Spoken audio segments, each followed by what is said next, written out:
आपके मोबाइल पर अचानक यूपीआई पेमेंट की स्क्रीन खुलती है। सामने 25,000 का ट्रांजैक्शन है।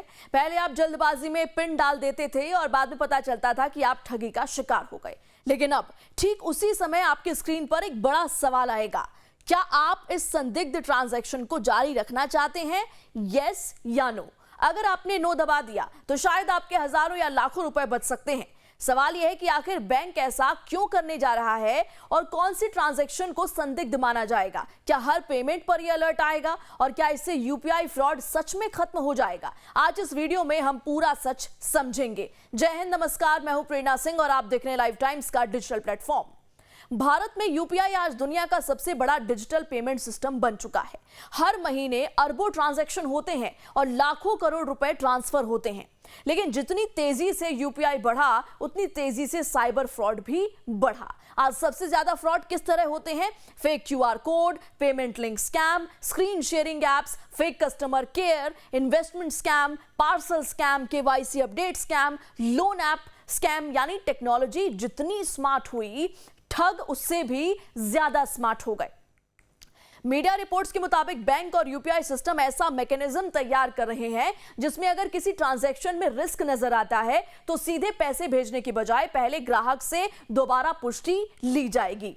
स्क्रीन पर साफ लिखा होगा, यह ट्रांजैक्शन संदिग्ध हो सकता है। क्या आप फिर भी जारी रखना चाहते हैं? फिर आपके पास दो ऑप्शंस होंगे, दो विकल्प होंगे, यस या नो। मतलब बैंक आपको सोचने के लिए एक आखिरी मौका देना चाहते हैं। अब सबसे बड़ा सवाल, क्या हर पेमेंट पर अलर्ट आएगा? नहीं, सिर्फ रिस्की पैटर्न वाले ट्रांजैक्शन पर। फॉर एन एग्जांपल, पहला, आपने पहली बार किसी नए यूपीआई आईडी पर 50,000 भेजने की कोशिश की।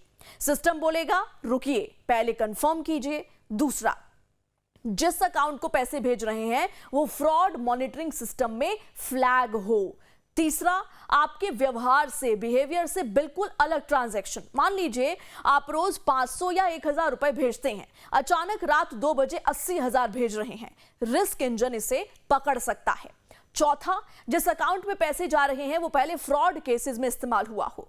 पांचवा, कम समय में कई बड़े ट्रांजैक्शन, यानी सिर्फ अमाउंट नहीं, पूरा बिहेवियर देखा जाएगा। अब बैंक ये पहचानेंगे कैसे? यहां असली खेल शुरू होता है। आजकल बैंक एआई और रिस्क इंजन का इस्तेमाल करते हैं। सिस्टम कई चीजें देखता है, पहली बार पेमेंट, नया डिवाइस, नई लोकेशन, नया बेनिफिशियरी, रात का समय और सामान्य अमाउंट, फ्रॉड डेटाबेस में रिसीवर। इन सबको मिलाकर एक रिस्क स्कोर बनता है। अगर रिस्क ज्यादा हुआ तभी वार्निंग दिखाई जाएगी। अब एक और सवाल, क्या इससे फ्रॉड रुक जाएगा? पूरी तरह नहीं, लेकिन काफी हद तक कम हो सकता है। क्यों? क्योंकि ज्यादातर यूपीआई फ्रॉड जल्दबाजी में होते हैं। स्कैमर लगातार दबाव बनाता है, जल्दी करो, अभी करो, वरना अकाउंट बंद हो जाएगा, ओटीपी डालो, पिन डालो। यानी विक्टिम को सोचने का समय ही नहीं मिलता। यस या नो अलर्ट वही समय देगा।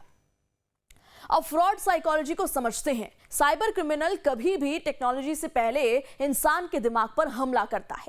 इसे कहते हैं सोशल इंजीनियरिंग। मतलब वो आपका भरोसा जीतता है, डराता है, जल्दी करवाता है, कंफ्यूज करता है और फिर पैसे निकलवा लेता है। अगर बीच में एक वार्निंग आ जाए तो दिमाग दोबारा सोचने लगता है। यही इस सिस्टम का सबसे बड़ा फायदा है। लेकिन कमी भी है। अब जरा दूसरी तरफ भी देखते हैं। हर बार वार्निंग आने लगे तो लोग पढ़ना बंद कर देंगे। इसे कहते हैं वार्निंग फटीग, यानी इतने अलर्ट आने लगे कि लोग सीधे यस दबाने लगे। इसलिए जरूरी है कि अलर्ट सिर्फ हाई रिस्क केसेस में ही आए। अब विदेशों में क्या होता है इसको भी समझते हैं।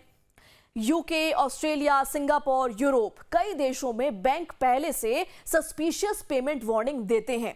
कहीं बेनिफिशियरी वेरीफाई होता है, कहीं नाम मैच कराया जाता है, कहीं हाई रिस्क पेमेंट पर दोबारा कंफर्मेशन ली जाती है। भारत भी अब सिक्योरिटी की उसी दिशा में आगे बढ़ रहा है। लेकिन जिम्मेदारी किसकी है? सिर्फ बैंक की नहीं, आपकी भी। अगर वार्निंग आई और आपने बिना पढ़े यस दबा दिया तो फिर टेक्नोलॉजी भी ज्यादा मदद आपकी नहीं कर पाएगी। आपको 10 गोल्डन रूल्स याद रखने हैं। किसी के कहने पर पिन मत डालिए, पैसे रिसीव करने के लिए पिन नहीं लगता, अननोन क्यूआर मत स्कैन कीजिए, स्क्रीन शेयर ऐप मत इंस्टॉल कीजिए, फेक कस्टमर केयर पर भरोसा मत कीजिए, ओटीपी कभी मत बताइए, केवाईसी लिंक पर क्लिक मत कीजिए, अननोन एपीके डाउनलोड मत कीजिए, पेमेंट रिक्वेस्ट ध्यान से पढ़िए, वार्निंग आए तो पहले सोचिए। अब इन सब के बाद भी अगर फिर भी फ्रॉड हो जाए तो घबराइए मत। सबसे पहले तुरंत अपने बैंक को सूचना दें। राष्ट्रीय साइबर हेल्पलाइन 1930 पर कॉल करें। राष्ट्रीय साइबर अपराध पोर्टल पर शिकायत दर्ज करें। ट्रांजैक्शन आईडी संभाल कर रखें। जितनी जल्दी शिकायत होगी, रिकवरी की संभावना उतनी ज्यादा होगी। एनपीसीआई भी अनधिकृत या धोखाधड़ी वाले लेन देन के मामलों में संबंधित बैंक से तुरंत संपर्क करने की सलाह देता है।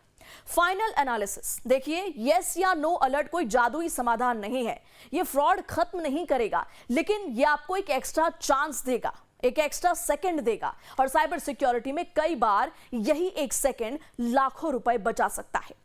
यूपीआई पहले ही कई सुरक्षा सुधार लागू कर चुका है और लगातार नए सुरक्षा उपाय जोड़े जा रहे हैं, जैसे अतिरिक्त प्रमाणीकरण के विकल्प और जोखिम आधारित सुरक्षा तंत्र।